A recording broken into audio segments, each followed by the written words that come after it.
Kabanata 1521. Pagkatapos magpaalam sina Thomas at Aris kina Mr. at Mrs. Foxwolf, umalis siya sa Lyle River, pabalik kung saan nagsimula ang lahat. Halos 2 oras na ang nakalipas mula nang magsimula ang kanilang paglalakbay.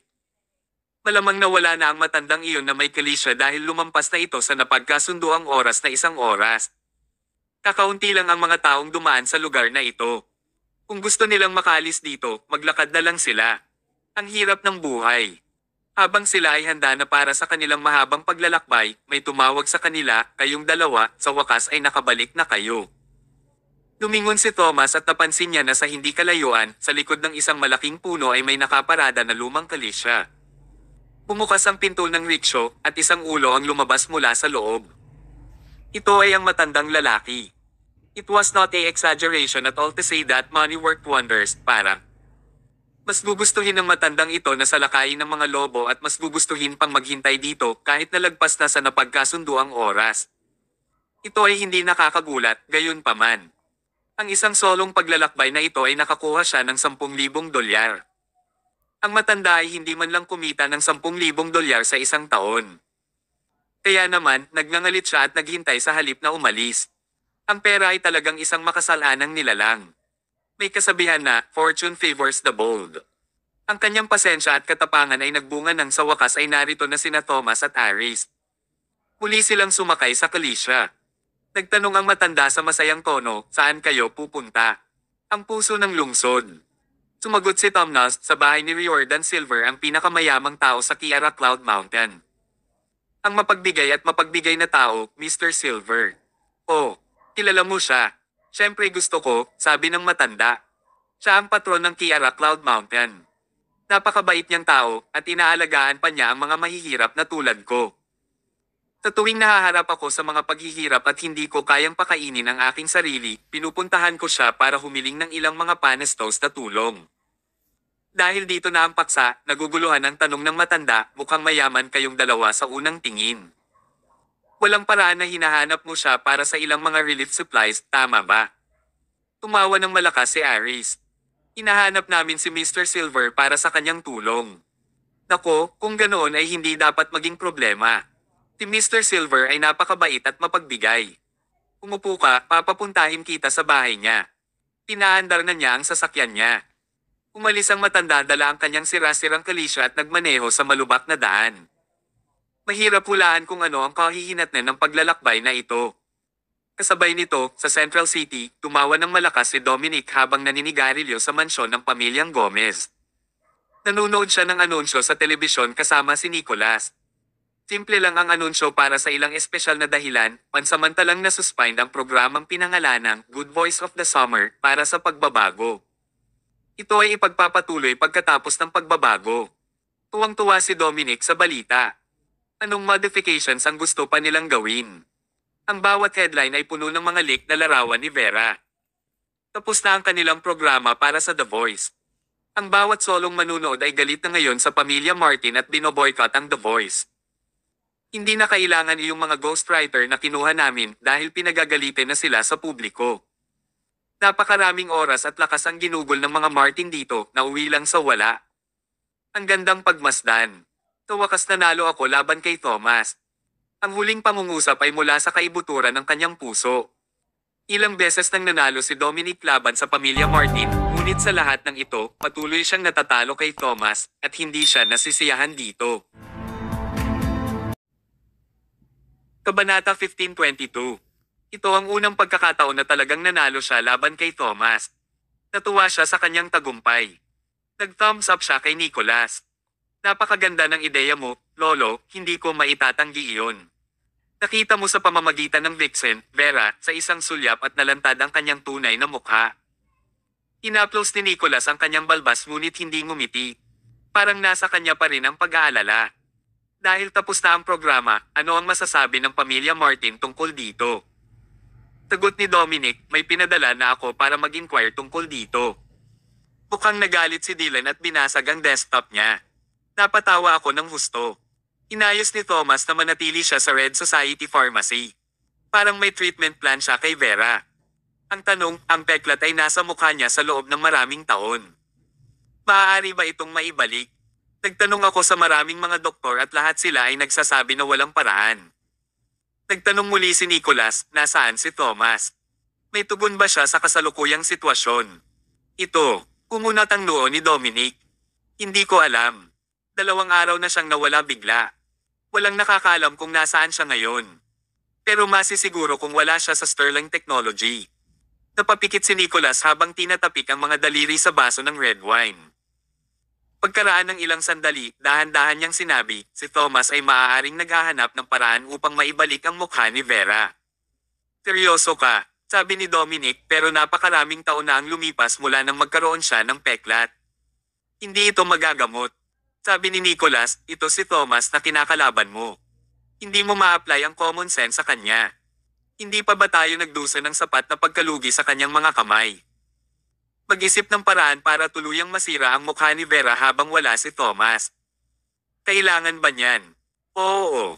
Huminga si Dominic ng sigarilyo, tumango, at sinabing, okay, lolo papakinggan kita. Aayusin ko ang mga tao na pumunta sa Red Society Pharmacy ngayong gabi at magdagdag pa ng ilang galo sa mukha ni Vera. Malamang magbuhos ng acid o kung ano sa mga linyang iyon at tuluyang masira ang kanyang mukha. Gusto kong masira ang buong mukha niya sa halip na ang kanang kalahati lang ng mukha niya. Dagdag pa ni Nicholas, tatandaan mo na papangitin mo lang siya, hindi papatayin. Ang ating motibo ay upang matiyak na mapanatili ni Vera ang imahe ng isang pangit na babae. Ito naman ay gagamitin bilang sandata laban sa Good Voice of the Summer ng pamilya Martin. Ngunit kung si Vera ay magiging isang kaunos-lunos na martir, sa halip ay tayo ang mawawalan. Sabi ni Dominic, naiintindihan ko po, lolo. Huwag kang mag-alala, ipinapangako ko na ang kanyang buhay ay hindi malalagay sa panganib. With that being said, nagkatinginan ang duo ni na lolo at apo. Isang masama at taksil ng ngiti ang unti-unting nabuo sa kanilang mukha. Cheers! Kasabay nito, sa Red Society Pharmacy. Tumingin si Vera sa salamin habang si Jacob ay nasa kalagitnaan ng pagpapalit ng ointment sa kanyang mukha. Habang pinagmamasdan ni Vera ang kanyang karumal-dumal na mukha sa salamin, hindi niya napigilan ang pagtulo ng ngaluha ng kalungkutan sa gilid ng kanyang mga mata. Sa panahong ito kung saan ang hitsura ay napakahalaga, ito ay nakatadhana para sa kanya na hindi matupad ang kanyang mga pangarap sa kanyang mukha sa ganitong estado. Gayunpaman, hindi siya nasisiyahan na mabuhay ang natitirang bahagi ng kanyang buhay sa ganitong estado. Naramdaman niya ang parehong sakit at kawalan ng kakayahan. Sinabi ni Jacob, huwag kang panghinaan ng loob, Vera. Sina Ginoong Mayo at Aris ay patungo na sa paghahanap ng lunas para sa iyo. Hanggat natagpuan ng lunas, ang iyong magandang mukha ay maibabalik. Mapait na ngiti ang sinabi ni Vera, maaari bang maibalik ang mukha kung nasunog mahigit 10 taon na ang nakalipas? Hindi mo kailangang magsinungaling sa akin, Jacob. Hindi ako nagsisinungaling. Mariing sinabi ni Jacob, wala kang ideya kung gaano kahusay si Mr. Mayo. Kung sinabi niyang kaya niyang ibalik ang mukha mo, ibig sabihin kaya niya talaga. Please maniwala ka sa kanya. After a pause, Jacob added, at makikita ng lahat sa paligid na may nararamdaman si Aris para sa iyo. Naniniwala ako na itatayapan niya ang kanyang buhay kung iyon ang halaga para sa pagpapanumbalik ng iyong mukha. Ibinaba ni Vera ang kanyang ulo, nagpout at sinabing, anong kalokohan ang sinasabi ng batang tulad mo? At saka, paanong posibleng magkagusto si Aris sa mukha kong ito? Napangiti si Jacob, pero Vera, sa nakikita ko, napakaganda ng left side ng mukha mo. Kung ang iyong mukha ay naibalik, ang iyong kagandahan ay magpapabagsak sa mga lungsod at estado. Natatakot ako na si Aris ang hindi karapat-dapat sa iyo pagdating ng panahon na iyon. Humisi si Vera. Nakakaganang loob niya ang sinabi nito. Tumingin siya sa kanang bahagi ng kanyang mukha na nasunog at bamulong, pero sa totoo lang, maibabalik ba talaga ang mukha ko? Kabanata 1523. Dumating sina Thomas at Aris sa bahay ni Riordan sa gabi kasama ang kalisya ng matanda. Bagamat hawak niya ang titulong pinakamayamang tao sa Kiara Cloud Mountain, ang kanyang bahay ay mukhang mas karaniwan at hindi gaanong maluho kaysa sa inaasahan. Kung ano ang makikita, ang kanyang titulong mapagbigay at mapagbigay ay legit. Tanong ni Aris, papasok na ba tayo, Commander? Sumagot si Tomas, masyadong bastos para sa atin na gawin ito. Hindi tayo dapat magmukhang kinakabahan ngunit sa halip ay walang pakialam, lalo na kung ang bagay ay pinakamahalaga. Kumuha siya ng sulat at ipinasa sa matanda. Pagkatapos ay tinanong niya siya, gawan mo ako ng isa pang pabor, ipasa ang liham na ito kay Mr. Silver at sabihin sa kanya na bibisita bukas si Thomas Mayo. Kinuha ng matanda ang sulat at mabilis na umalis. It was anything but rude since inabisuhan nila ng maaga ang kanilang pagbisita bukas. Bukod dito, isinama din ni Thomas ang isang paliwanag sa liham na naglalayong makatipid ng oras na kailangan upang maabot ang isang pag-unawa para sa kanilang pagbisita. Pagkatapos nilang gawin ang lahat, dinala nila ang kalisya ng matanda sa pinakamarangyang hotel sa lungsod bilang pansamantalang tirahan. Si Iris, ayon sa napagkasunduan, ay binayaran ng matanda ng $10,000. Paulit-ulit na binilang ng matanda ang perang natanggap. Sa buong buhay niya, hindi pa siya nakakita ng ganito kalaking pera. Itinago niya ang $10,000 sa kanyang mga bulsa at tinabi ito sa takot na mawalan siya ng pera sa kanyang pagbabalik.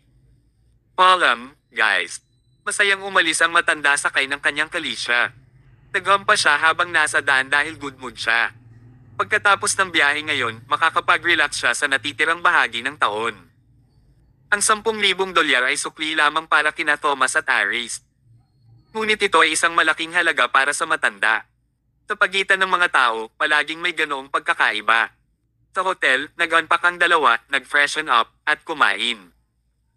Habang kumakain, nag-aalalang nagtanong si Iris, Commander, sa tingin mo ba ay gagawin ng pamilya Gomez ang anumang bagay kay Vera habang wala tayo?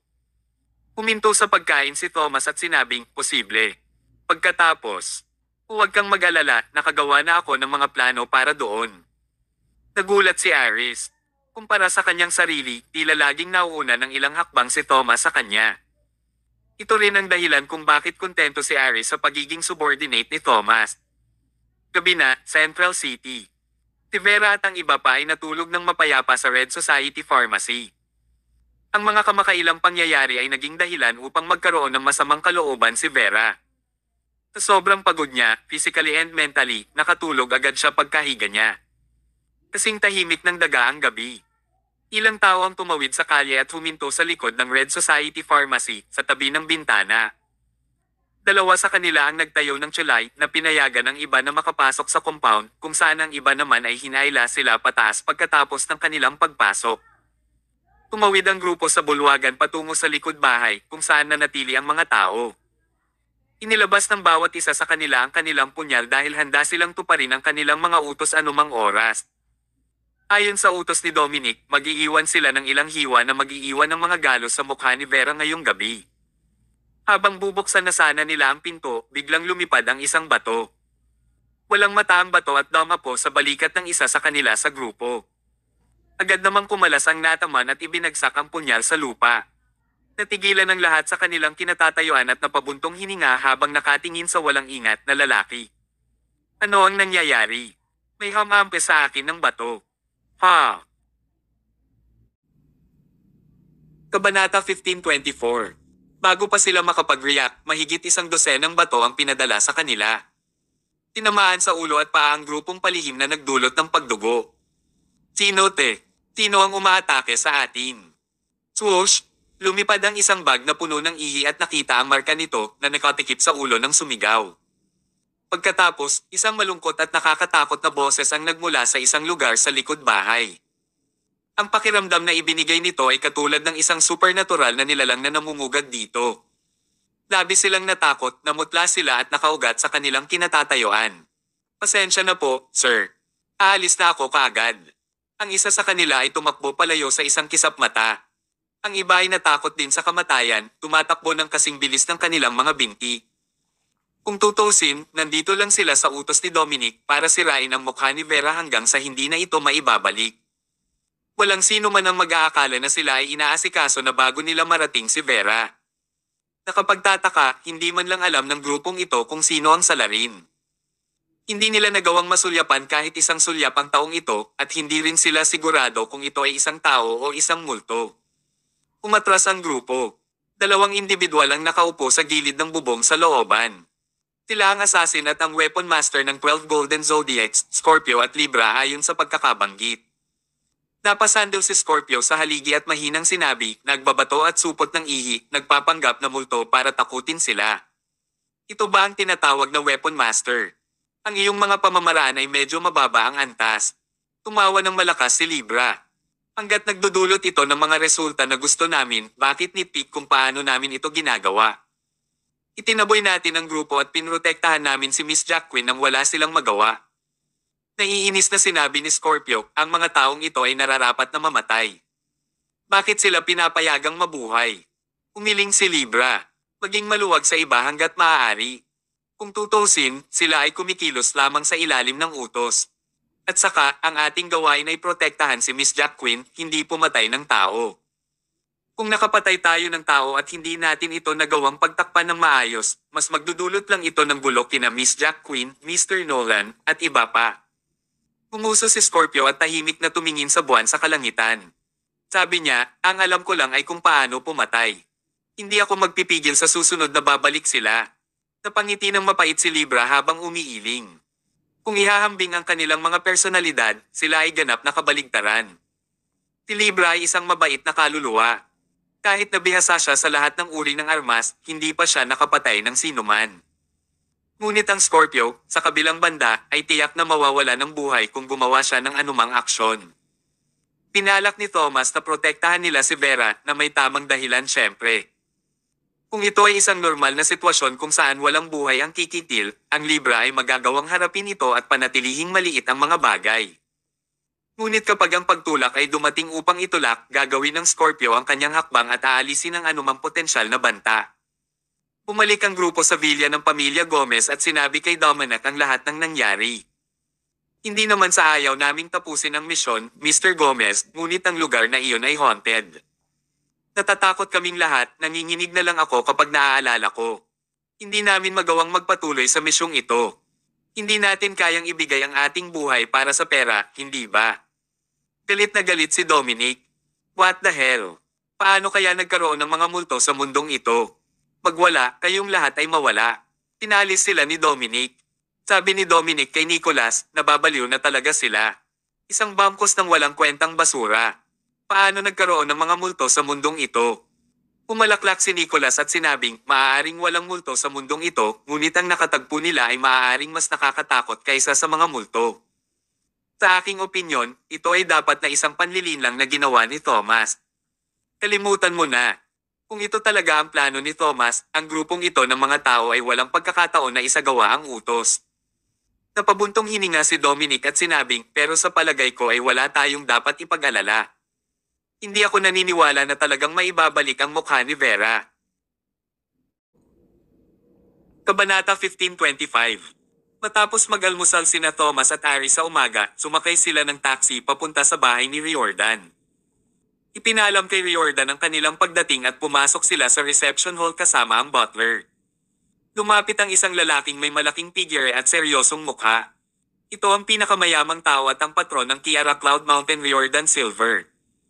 Tumingin siya kay Thomas, pagkatapos ay sinabi, narito ka para sa 1,000 taon na kabuti. Pinasa ni Riordan ang liham ni Thomas na ipinadala niya kahapon at malinaw ang layunin ng kanyang pagbisita ngayon. Kaya naman dumiretso siya sa puntong walang dili-dalieng. Tumango si Thomas at sinabing, tama iyan. May kaibigan akong nasunog ang mukha dahil sa apoy. I need the 1,000-year mushroom to restore her face. Kaya't nandito ako ngayon, banibisita ka, Mr. Silver. Maaari ko bang tanungin kung umiiral ang 1,000 taon na kabuti? Mariing sumagot si Riordan, ang 1,000 taon na kabuti ay umiiral. Natuwa sina Thomas at Ari sa kanyang kumpirmasyon. Sa wakas, may isang bagay na maaari nilang ikatuwa. Ang kanilang pagsusumikap sa lahat ng ito ay hindi nawala ng kabuluhan. Sabi ni Thomas, kung ganoon, mangyaring maalok, Mr. Silver. Ano man ang presyo, handa akong bilhin ang 1,000 taon na kabuti. Umiti lang si Riordan.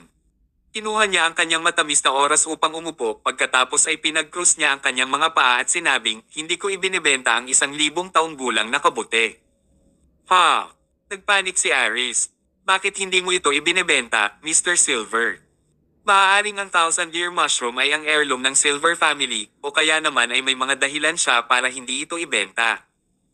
Ngunit ang sumunod na sinabi ni Riordan ay nakapagpaginhawa sa kanilang gulo na isipan. Ani Riordan, mayroon akong 3 kondisyon para matupad mo. Hanggat maaari mong matupad ang lahat ng ito, ibibigay ko sa iyo ang 1,000 taon na kabuti. Kung hindi mo kaya, hindi mo ito makukuha kahit gaano pa kalaki ang handa mong bayaran. Oo naman, ito ay tulad ng sinabi ni Fox. Nakahinga ng maluwag si Aris. Tila posible na makuha ang 1,000 taon na kabuti. Tinanong ni Thomas, ano ang 3 kondisyon? Ani Riordan, una sa lahat, kailangan mong patunayan sa akin ang iyong halaga. Ang iyong netong halaga ay dapat na hindi bababa sa 5 bilyong dolyar. Hindi niya gusto ang kanilang pera, ngunit gusto lang niyang patunayan nila ang kanilang halaga. Interesting. Madali lang iyon. Direktang sinabi ni Thomas, mayroong 3 kumpanya sa ilalim ng aking pangalan. Southland District Scots Remembrance Cultural Arts Entertainment, Shalom Technology, at Sterling Technology ng Central City. Ang presyo sa merkado para sa bawat isa sa kanila ay lumampas sa 5 bilyong dolyar. Kaya ko bang ipagpalagay na natupad ko ang unang kondisyon? Nagulat si Riordan. Ang 3 kumpanyang binanggit ni Thomas ay pawang mga first class na kumpanya. Hindi niya inaasahan na silang 3 ay pag-aari ng iisang tao at ang mismong taong ito ay nakatayo sa harapan niya. Kahit si Riordan ang pinakamayaman sa Kiara Cloud Mountain, mas mababa siya kumpara kay Thomas. Mabuti, napakabuti. Tinalakpakan ni Riordan ang kanyang mga kamay at sinabi sa kanila ang pangalawang kondisyon, may mga nakitang brown bear sa lalim ng Kiara Cloud Mountain. Gusto kong manghuli ka ng isa sa kanila at ipakita sa akin ang ulo nito bilang patunay. Umiti si Thomas. Ipinaalam ni Fox kay Thomas ang partikular na kondisyong ito ng mas maaga, kaya hindi ito problema para sa kanya. Napatingin siya kay Aris. Tumango si Aris at dinala ang isang malaking bag. Inilabas niya ang ulo ng brown bear na dinala sa kanila ni Fox. Itinuro ni Thomas ang ulo ng brown bear at sinabi na kumpleto ko na ang pangalawang kondisyon. Nagulat si Riordan at saglit na napatitig sa ulo ng brown bear. Tapos tumawa siya ng malakas at sinabing, mukhang naghanda ka ha. Umiti din si Thomas. Kami ay lubhang nangangailangan ng 1,000 taon na kabuti. Kaya't nagsagawa kami ng ilang pananaliksik ng maaga. Sige, tanong ni Riordan, kung gayon, tiyak na naisip mo na rin ang pangatlong kondisyon, di ba? Umiling si Thomas, sa kasamaang palad, wala kaming ideya tungkol doon. Alam namin ang tungkol sa una at pangalawang kondisyon ngunit hindi ang pangatlo. Hindi isang sorpresa. Ani Riordan, wala pang nakatupad sa una at pangalawang kondisyon. Kaya, hindi ko pa nabanggit ang ikatlong kondisyon bago. Kaya, kahit gaano ka pa maghukay, hindi ka makakakuha ng anumang impormasyon tungkol dyan. Itinaas ni Thomas ang kanyang mga kamay bilang paggalang. Maaari ko bang itanong, Mr. Silver, ano ang pangatlong kondisyon? Ano man ang ikatlong kondisyon, tiwala si Thomas na matutupad niya ito. Kinailangan niya. Inaplos ni Riordan ang kanyang balbas at mahinahong sinabi, ang pangatlong kondisyon ay talagang simple. Ang kailangan mo lang gawin ay pakasalan ng aking anak na babae.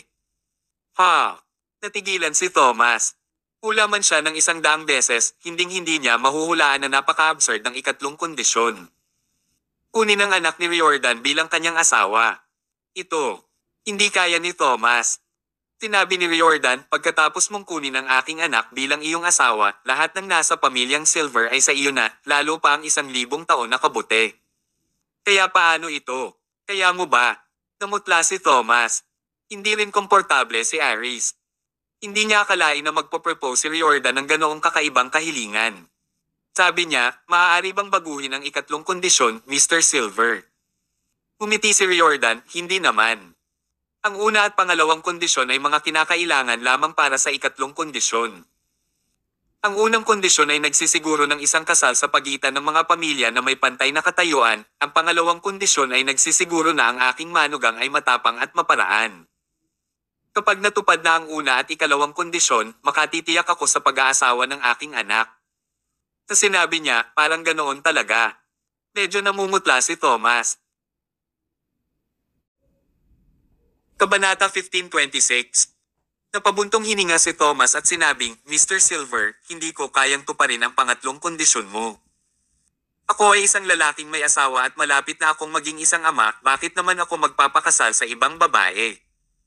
Humisi si Riordan at sinabing, problema mo yan, wala itong kinalaman sa akin. Kung hindi mo gagawing asawa ang anak ko, hindi mo makukuha ang 1,000-year-old mushroom. Talagang pinahihirapan sila ni Riordan. Wala silang problema sa una at pangalawang kondisyon. Ngunit sinong nag-akala na hindi nila magagawa ang pangatlong kondisyon? Nagpatuloy si Riordan, huwag mong masyadong isipin iyon. Kung hindi ka gusto ng anak ko o ayaw kanyang pakasalan, hindi ako papayag kahit gusto mong kunin ang anak ko bilang asawa mo. Tinitik niya ang kanyang mga daliri at sinabi sa butler, sabihin mo sa young miss na bumaba. Matutuwa kaya siya sa taong pinili ko sa pagkakataong ito. Masusunod, sir. Umakyat ang butler para tawagin ang young miss. Namutla si Thomas nang marinig ito. Interesado man sa kanya ang young miss, wala pa rin siyang balak na gawin itong asawa. Ano pa ba ang magagawa niya sa puntong ito? Maya-maya pa, narinig niya ang mga yabag na patungo sa reception hall.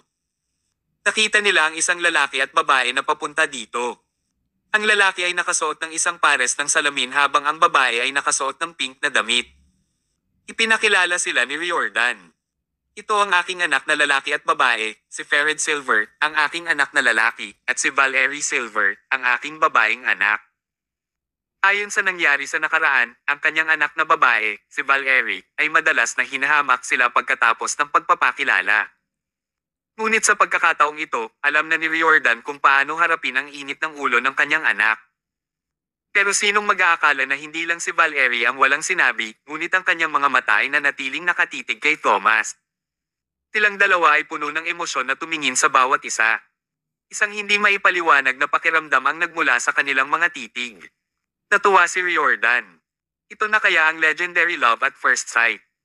Sa wakas ay nagpa siya ang Diyos na pagpalain ang kanyang anak na babae pagkatapos ng maraming taon. Sa wakas, nagkaroon ng interes si Valerie sa isang tao. Pero hindi nagtagal ang kaligayahan ni Riordan dahil pinigilan siya ni Valerie. Ilang sandali pa ay sinabi niya, "Pa, ito ba ang taong gusto mong ipakilala?" "Oo. May problema ba? Dad, naalala mo ba ang sinabi ko sa iyo ilang araw na nakalipas? Pinahiya ako ng isang bastos sa publiko at nanumpa ako na pahihirapan ko ang bastos na iyon." "Oo, naalala ko. Dahil naaalala mo, gagawin ko na ito." Itinuro ni Valerie si Thomas at sinabi sa butler, "Tagayin mo sa akin ang bastos na iyon at aipakin mo siya sa mga aso." "Ano?" Natarante si Riordan at sinubukang hikayatin ang kanyang anak. "Hindi ito ang tamang oras para magloko, babae. Kahit na hindi mo siya gusto, hindi mo siya pwedeng patayin." Sumagot rin si Fered, "Hindi mo pa rin bagets, pa. Ang ipapakilala mo sa kapatid ko ay ang bastos na nagpahiya sa kanya ilang araw lang ang nakalipas." "Ano?" Napatingin si Riordan kay Valerie saka kay Thomas. Hindi talaga siya makapaniwala. Ganoon din para kay Thomas. Ganyan ba talaga kaliit ang mundo?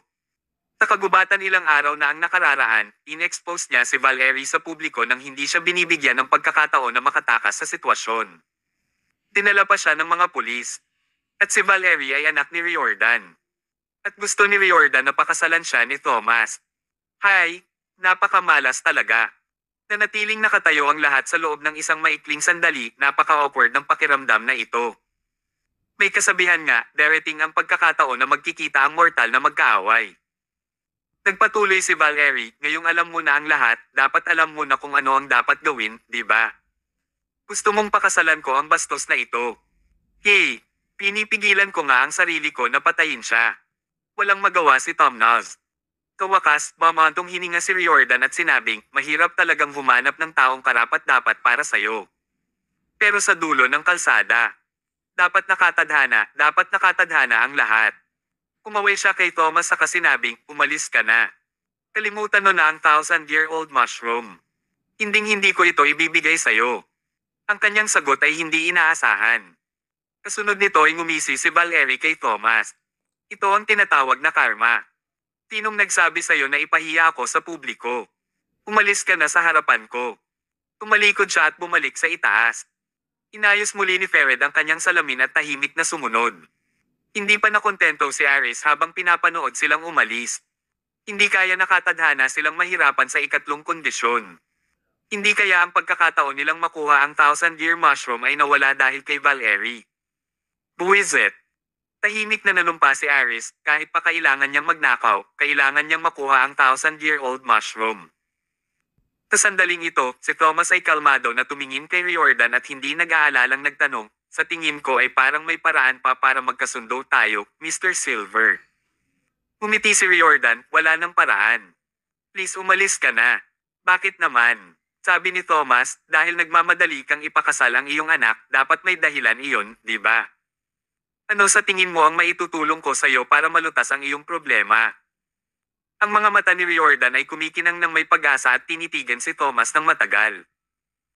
Para tumaas ang kumpiyansa ni Riordan, nagpatuloy si Thomas, bukod sa identity na nabanggit ko kanina, ako rin ang God of War mula sa West Coast, at ako ang in charge sa ilang libong troops.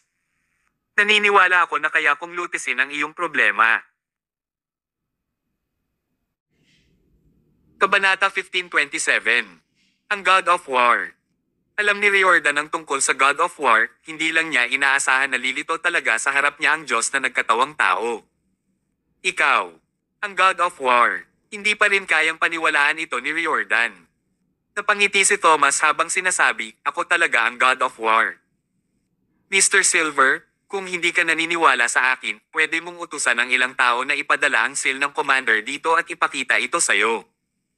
Hindi mo kailangang gawin iyon. Nagtitiwala ako sa iyong credibility. Natuwa si Riordan. Kung tinulungan siya ng sikat na God of War, meron siyang pagkakataon talaga na baguhin ang kanyang problema.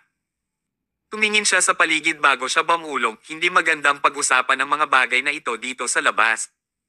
Mr. Mayo, sundan mo ako sa study room para makapag-usap natin. Sa makatuwid, sinundan ni na Thomas at Aris si Riordan sa kanyang study room. Nilock ni Riordan ang pinto. Napakaganda ng sound insulation sa loob ng kwartong ito.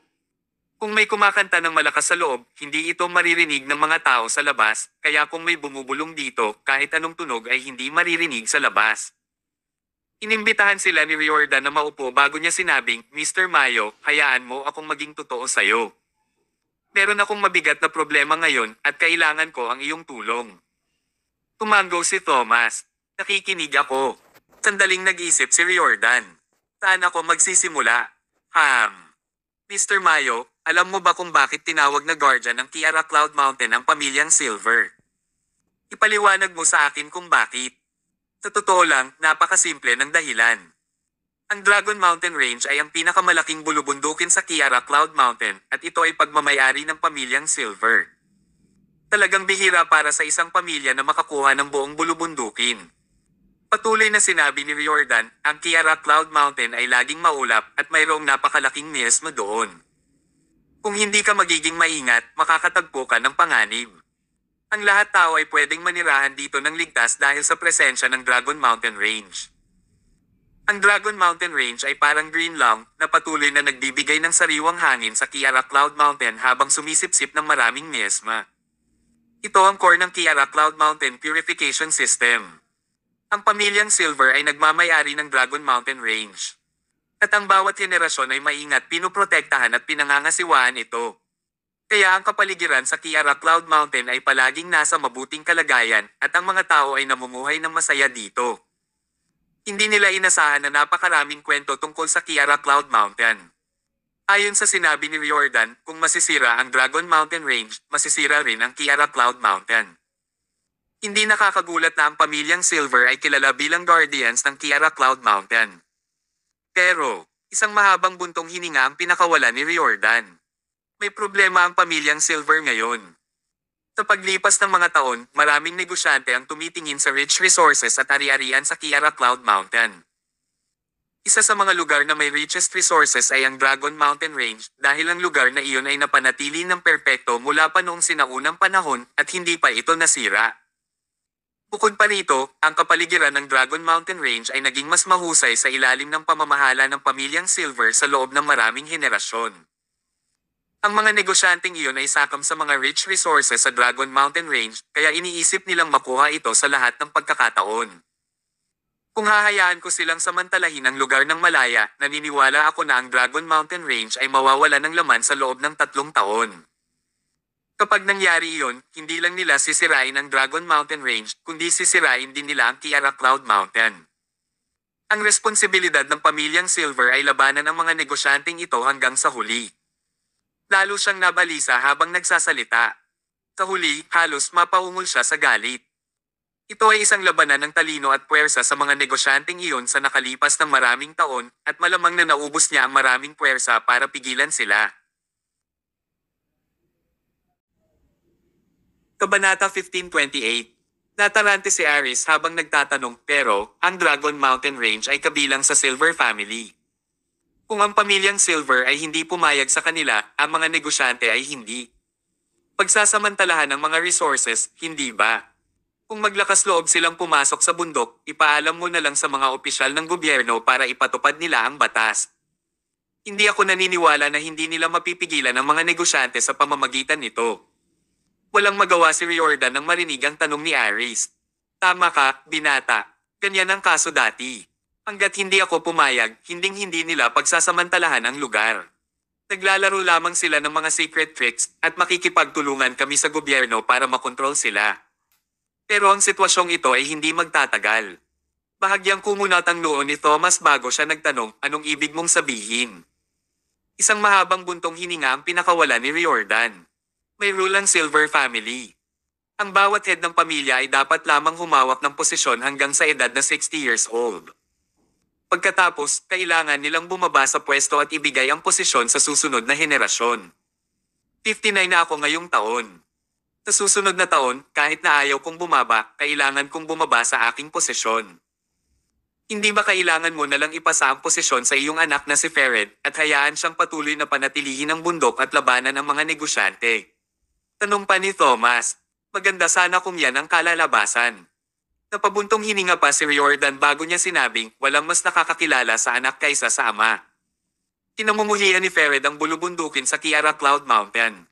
Gusto niya ng isang malaking mataong lungsod tulad ng Central City. Maraming beses nang nagpahiwatig si Fered tungkol dito. Gusto niyang magbago ang isip ko para maibenta ko ang Dragon Mountain Range sa mga negosyanteng iyon sa napakataas na presyo. Pagkatapos, ang pamilyang Silver ay lilipat sa Central City para doon manirahan pagkatapos naming makuha ang pera at hindi na kami kailangang abalahin pa sa Dragon Mountain Range.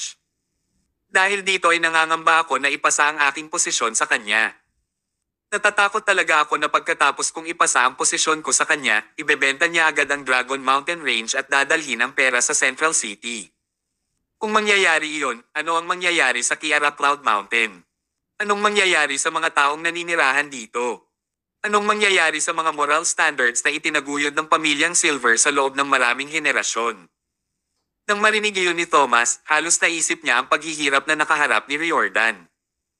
Magre-retire na siya sa susunod na taon, ngunit ang kanyang nag-iisang anak na lalaki, na kung saan niya ipapasa sa posisyon, ay lihim na nakikipagsabuatan sa kanilang mga karibal.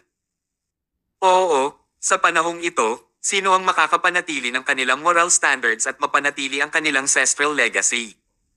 Ninanais ng lahat ang isang malaking maunlad na metropolitan at lahat sila ay gustong pumunta sa lungsod. Sino ang gustong manatili sa isang malayong lugar na tulad ng Kiara Cloud Mountain? Hindi sang-ayon dito si Fered. Ilang sandali pa ay sinabi ni Thomas, kung ganoon, nagpaplano ka bang maghanap ng mabuting manugang na may magandang ugali, kayamanan, at tapang para maipasa mo sa kanya ang iyong posisyon at hayaan siyang tumayo laban sa mga negosyante? Tumango si Riordan. Oo, iyon lang ang solusyon. Hindi ko maipapasa ang posisyon sa aking anak na babae na si Valerie, hindi ba? Kahit pa hindi siya tuso tulad ni Fered, lagi siyang may ginagawang mali. Ginagawa lang niya kung ano ang gusto niya. Kung ipapasa ko sa kanya ang posisyon ko, nag-aalala ako na magdudulot pa siya ng gulo. Dahil dito ay gusto kong magkaroon ng son-in-law na pwede siyang kontrolin. Kung ipapasa ko ang aking posisyon sa aking manugang, hindi ito labag sa aming ancestral practices. Papatayin ko ang 2 ibon gamit ang isang bato. Pero mahirap ito. Ang taong ito ay isa sa 1,000,000. Paano ko siya mahahanap? At saka, ang isang lugar na tulad ng Kiara Cloud Mountain ay malayo at rural. Mas lalong nagpapahirap sa paghahanap ng aking ideal na lalaki. Mamantong hininga si Riordan bago niya tinitigan si Thomas at sinabing, nahanap ko na sana ang suitable candidate pero kasal ka. Phew! Hindi ako tinutulungan ng Diyos. Umalaklak si Thomas at sinabing, ito ay isang mahirap na suliranin, pero pwede itong maging madali para sa atin. Mr. Silver, hindi ba gusto mong protektahan ang Dragon Mountain Range magpakailanman at maiwasan itong masira ng mga negosyante? Oo. Ibenta mo na lang sa akin ang Dragon Mountain Range. Tisiguraduhin ko na ang bulubundukin ay hindi masisira magpakailanman. Kabanata 1529. Nagulat si Riordan kay Thomas. Hindi niya alam ang kanyang isasagot. Sa katunayan, sa yaman at network na meron si Thomas, napakadali para sa kanya na protektahan ang isang bulubundukin na tulad nito. Kung bibilhin niya ang Dragon Mountain Range kay Thomas, ito ay mapupunta sa magandang mga kamay. Pero, naguguluhan si Riordan. Hindi ka naniniwala sa akin. Tanong ni Thomas.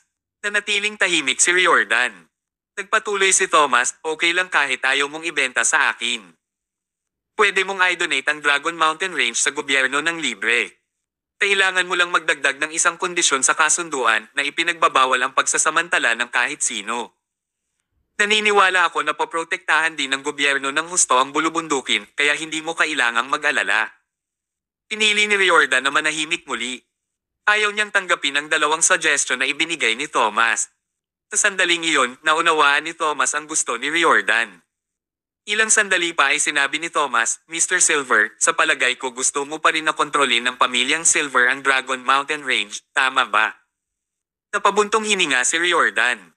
Mukhang hindi ko ito may tatago sa'yo. Oo, gusto kong protektahan ang Dragon Mountain Range pero ang kailangan kong gawin ay hayaan ang pamilyang Silver na protektahan ang bulubundukin. Ang dahilan ay napakasimple at iyon ay ang pamilyang Silver ay umaasa sa mga bulubundukin para mabuhay. Ang bulubundukin ay may rich resources. Hanggat ang pagsasamantala ay katamtaman at well-planned, hindi nito masisira ang paligid nito at magbibigay din ito ng proteksyon sa bulubundukin. Ang mga temporary resources ay nagbibigay sa amin ng napakahusay na kita bawat taon. Nagawa ng pamilyang Silver na maging pinakamayamang pamilya sa lugar dahil umaasa tayo sa mga mapagkukunang ito. Kung ibebenta namin ang Dragon Mountain Range, ang pamilyang Silver ay walang anumang kita at kaming lahat ay tuluyang babagsak. Laging sinasamantala ng mga tao ang kanilang paligid. Ang pamilyang Silver ay naging napakalakas dahil umasa sila sa rich resources sa Dragon Mountain Range. Gusto nilang protektahan ang bulubundukin at yumaman din sila dahil sa bulubundukin. Ang parehong mga kadahilanan ay umakma sa isa't isa. Sa makatuwid, iniisip niya ang tungkol sa kinabukasan ng pamilyang Silver kaya hinding-hindi pipiliin ni Riordan na ibenta o i-donate ang Dragon Mountain Range. Kung gusto niyang protektahan ang bulubundukin, kailangan niyang gumawa ng isa pang solusyon. Tumanggo si Thomas at sinabing, okay, naintindihan ko ang sitwasyon. Ang magagawa ko ngayon ay makipag-ugnayan sa local government at hilingin sa kanila na dagdagan ng manpower para protektahan ang Dragon Mountain Range. Pero ito ay isang temporary solution lamang. Hindi nito malulutas ang ugat ng problema. Kailangan kong mag-isip ng ibang paraan para protektahan ang bulubundukin habang sinisiguro na pagmamayari ito ng pamilyang Silver. Tumawa si Riordan. Mr. Mayo, base sa iyong kakayahan, naniniwala akong mahahanap mo ang solusyon ng napakabilis. Kapag nalutas mo na ang isyong ito para sa akin, ibibigay ko sa iyo ang 1,000-year-old mushroom gamit ang dalawang kamay. Sa puntong iyon, halos tapos na ang kanilang diskusyon. Ang gustong gawin ngayon ni Thomas ay tulungan si Riordan na malutas ang kanyang problema. Ilang sandali pa ay tinanong ni Riordan, Mr. Mayo, sa malapit ka bang hotel nakatira? Oo. Okay, hindi mo na kailangang bumalik doon. Pwede ka na lang manatili sa bahay ko. Sa ganoong paraan, kung mayroong anumang problema, pwede nating pag-usapan ito anumang oras. Pwede ba iyon? Hindi naman ito pinagbabawal. Malaki ang bahay ko, kaya kadalasan ay maluwag ito. Masaya kong nadagdagan ito ng 2 tao pa. Wala akong problema dito. Kaya naman, pagkatapos ng masigasig na imbitasyon ni Riordan, nanatili sina Thomas at Aris sa kanyang bahay. Nang gabing iyon, kasamang kumain ni Thomas si Riordan. Halata namang gusto ni Riordan si Thomas. Sa puso ni Riordan, ang una niyang pagpipilian ay ang hayaan si Thomas na pakasalan ng kanyang anak na si Valerie. Gayunpaman, kailangan nilang malampasan ang isang malaking hamon. May asawa si Thomas, kaya imposibleng magpakasal siya sa ibang babae. Pagdating ng hating gabi, sa private room ng isang bar sa city center ng Kiara Cloud Mountain. Kabanata 1530. May hawak na wine glass si Fered habang nakasandaw sa isang table. Nakaramdam siya ng kalungkutan habang umiinom ng alak. May 8 lalaki pa sa kwarto. Sila ay mga taong namamahala sa malalaking negosyo at malalaking grupo. Sila rin ang mga negosyanteng interesado sa Dragon Mountain Range. Ilang taon na silang nasa Kiara Cloud Mountain at halos natapos na nila ang pagsasamantala sa mga lugar na pwede nilang pagsamantalahan. Ang tanging lugar na gusto nilang makuha ay ang Dragon Mountain Range kung saan makukuha ang richest resources. Ngunit, mahigpit na sinusubaybayan ni Riordan ang bulubundukin kaya hindi nila mapakinabangan ang lugar. Ang mga negosyanteng ito ay nagtatagpa ng Union of Businessmen sa Kiara Cloud Mountain at ang chairman ng Golden Bright Pharmaceutical ay si Albert Clark. Sa paglipas ng mga taon, maraming beses nang napag-usapan ni Albert ang isyu kay Riordan, ngunit pinapagalitan lamang siya ng matanda. Sinabi niya pa na gusto niyang bilhin ang bulubundukin sa halagang $10 billion pero hindi siya pinansin ni Riordan. Akala niya noong una ay wala ng pag-asa na mabili ang Dragon Mountain Range pero pagkatapos ay kilala niya si Fered. Masayang nagkukwentuhan silang dalawa at iba talaga ang pagkatao ni Fered sa kanyang ama na si Riordan. Nasusuklaman ni Fered ang rural na lugar. Nang maisip niyang mamanahin niya ang negosyo ng kanyang ama at mapipilitang bantayan ang walang kwentang bundok, nararamdaman niya na parang sumasakit ang kanyang ulo. Kaya naman, inaabangan niya ang pagbebenta ng Dragon Mountain Range kay Albert. Pagkatapos, magtatatag siya ng bagong kumpanya sa Central City nang meron siyang $10 billion sa bulsa at maninirahan sa metropolitan area sa hinaharap. Hindi niya kailangang manatili sa isang hindi maunlad na lugar na tulad ng Kiara Cloud Mountain. Ito ang isang bagay na gumugulo sa kanya. Naisip ni Fered na kailangan niyang maghintay hanggang sa mag-retire ang kanyang ama sa kanya mamanahin ang posisyon ng patriarch. Pagkatapos, magkakaroon siya ng kontrol sa pagmamayari ng Dragon Mountain Range. Sa oras na iyon, nasa kanya na ang lahat. Sa kasamaang palad, malinaw ang kanyang kinikilos. Napakabait na tao ni Riordan kaya matagal na niyang alam ang pinagkakaabalahan ni Fered. Kaya ngayon, umiinom si Riordan ng alak para maibsan ang kanyang kalungkutan. Naiinis siya sa kinikilos ng kanyang anak na lalaki. Umigop ng alak si Albert bago sinabing, "Fered, mukhang walang tiwala sa iyo ang tatay mo." Kamakailan lamang ay naghahanap siya ng manugang. Mas gugustuhin niyang ipasa ang kanyang posisyon bilang family head sa isang outsider kaysa ipasa ang posisyon sa iyo. Phew! Nakaka-disappoint yun. Umangat ang ulo ni Fered at inubos ang alak sa kanyang wine glass. Paniguradong nabaliw na siya sa katandaan. Ang kayamanan namin ay nagmula sa aming mga ninuno pero gusto niya talagang ibigay ito sa ibang tao. Wow! Ang walang isip niya talaga. Galit niyang sinabi. Sumagot sa kanya si Albert, "Walang kwenta kahit na magalit ka. Kung talagang nakahanap ng angkop na manugang ang tatay mo, ipapakasal niya si Valerie sa kanya. Pagkatapos, ipapasa niya dito ang posisyon bilang patriarch." Sa oras na iyon, ang Union of Businessmen ay hindi makakakuha ng Dragon Mountain Range, at ikaw, ang Young Master, ay hindi magkaroon ng magandang buhay pagkatapos nito. Gusto mo pa bang pumunta sa Central City? Tapat na kung hindi ka mamatay sa gutom. Malinaw na gusto niyang i-trigger si Fered sa kanyang mga salita. Pero ito ay medyo epektibo. Mahigpit na sinarya ni Fered ang kanyang mga labi at sinabing, "Gusto ng matandang iyon na mamatay ako sa gutom. Haha. Kung pipilitin niya ako sa dead end, papatayin ko muna siya." Nasabi niya iyon dahil sa galit. Gayunpaman, sa sandaling sinabi niya iyon, nagbago ang tingin ng mga negosyante sa kanya. Nagkatinginan ang lahat.